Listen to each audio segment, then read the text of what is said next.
All right, Mitch, you ready for another 5 minute post game show, courtesy of Post Game Pints, Campbell and Gallo? You ready to go? Let's go. All right, let me just start the timer, and boom, just like that. Canadians 5-1 victory in game three over the Winnipeg Jets. 5-1. They're up 3-0 in this series. Two more shorthanded goals, both from Yoel Armia, Mitch. Yeah, Yoel Armia, Sean, really proving to be a great playoff performer. And over the course of a full season, sometimes you're going to see some highs in his game and some lows in his game. But right now in the playoffs, he's on a stretch where it's all highs and playing so well on that fourth line with Corey Perry and Eric Stahl. It's been a lot of fun to watch those three develop chemistry and be such a key cog in the Canadians right now. And up 3-0, and Armia was a big part of it.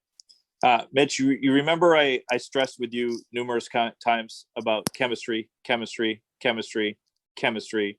Those three players have chemistry. They found something that worked with Stahl, Armia, and Perry. Corey Perry performing in the playoffs like this, no one's really surprised. Eric Stahl, with the way that he finished the season with the Canadians and playing this way, I think people are a little surprised. But they know that he's a very smart and big individual with experience that could help a young center ice group. And then Armia, just the fact that he has shown up for pretty much every single game, I think maybe the biggest surprise out of them all. And when he is on, he is such a special player, and you could use him.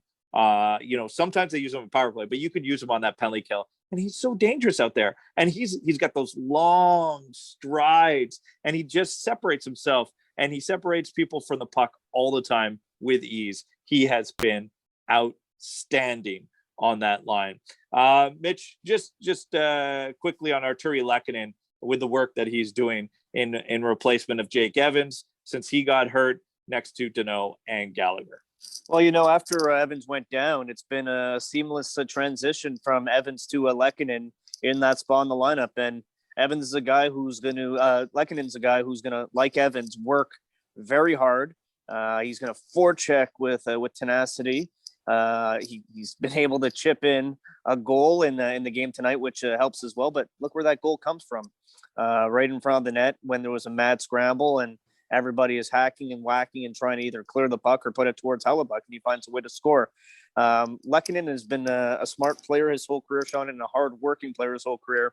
I think the only thing that people wonder is why can't he score more, since he gets usually during the season so many opportunities to hit the back of the net and doesn't do it. And of course, he had the 18 goals in the rookie season, which put expectations very high for goal scoring. But I think if you just look at what he can do, there's a lot of good there, and he's been able to do it since getting back into the lineup in that spot with Danault and Gallagher.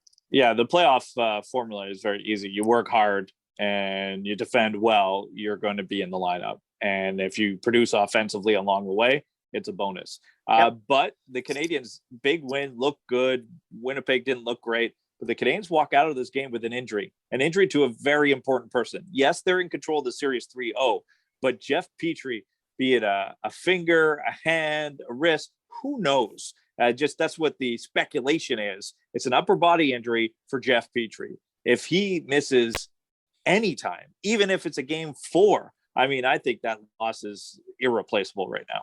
It is. And if you're to rank players and their importance on the Montreal Canadiens, obviously Carey Price is number 1, but then a 3-way tie at number 2.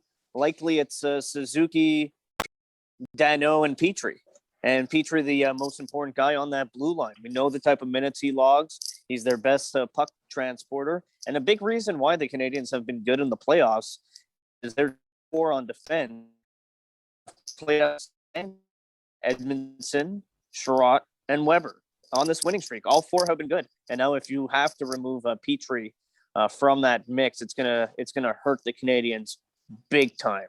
And I don't think there's a team in the NHL that would be able to lose their top defenseman and go on with ease.